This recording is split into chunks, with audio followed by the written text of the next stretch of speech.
L'association a été créée il y a 1 an par rapport au parcours que j'ai eu avec mon fils quand j'ai appris qu'il était autiste.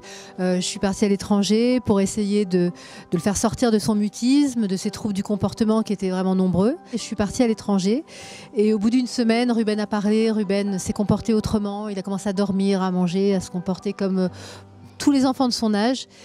Évidemment, encore en mélangeant un petit peu les mots, en faisant des phrases un peu bizarres, mais en tout cas la parole était là.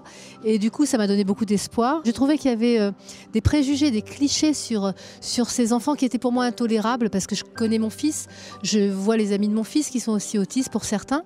Et je me disais, mais pourquoi est-ce qu'on ne les voit pas comme des enfants différents, qui ont un autre regard, une autre approche, une autre façon de parler, une autre façon de se comporter, mais qui sont une autre façon d'être. La place des autistes est aussi dans la société actuelle, c'est-à-dire qu'ils ont le droit d'avoir un métier, ils ont le droit d'avoir accès au club sportif, au conservatoire, à l'éducation, donc aller à l'école.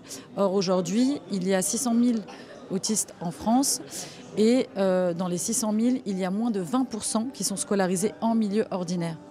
Donc, et pourtant, il y a quand même une loi, donc la loi de février 2005, qui dit que toute personne porteur de handicap a les mêmes droits qu'une personne dite, j'aime pas ce terme, hein, mais ordinaire, c'est-à-dire sans handicap. C'est une maladie qui n'est, pour certains, une maladie qui est encore en France très mal connue, qui a quand même été bien, comment dire, aux États-Unis, ils ont vraiment fait tous les efforts nécessaires pour pouvoir combattre contre cette maladie, qui est une maladie, en fin de compte, où on peut s'en sortir, où on peut au contraire devenir tout à fait une personne entre guillemets normale, et non pas dire que voilà, tout d'un coup, si on est autiste, Asperger ou bien d'autres, on est catalogué comme être quelqu'un de gogol. Moi j'ai dit, et bien non, pas du tout. L'autisme est un monde, peut-être même une planète, mais est un monde que je connaissais très très mal.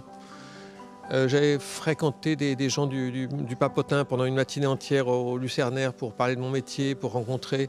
Et j'ai découvert des gens merveilleux, originaux, drôles souvent, émouvants tout le temps, partis ailleurs ou pas. Enfin, et quand on a un peu de curiosité pour les gens, pour autrui, c'est la moindre des choses que de s'intéresser aux différences. Parce que très souvent, les autistes sont rejetés ou pas admis ou exclus, ce qui revient au même, parce qu'on ne les connaît pas, parce qu'on les trouve bizarres, parce qu'on se demande quel est le mode d'emploi. Mais si on s'intéresse un peu aux gens, on finit, non pas par les apprivoiser, ce serait grotesque de dire une chose pareille, mais on finit par être bien avec et de comprendre un peu. Donc moi, je connais pas plus l'autisme que ça. Mais j'ai des amis, des gens que je connais bien, qui ont des enfants autistes. Puis de toute façon, quand Olivia Catan m'a proposé ça, c'est tellement plus agréable de dire oui que de dire non. Le message qu'on veut transmettre au grand public, c'est vraiment ça. C'est-à-dire que c'est pas parce qu'on est autiste qu'on ne peut pas faire comme les autres.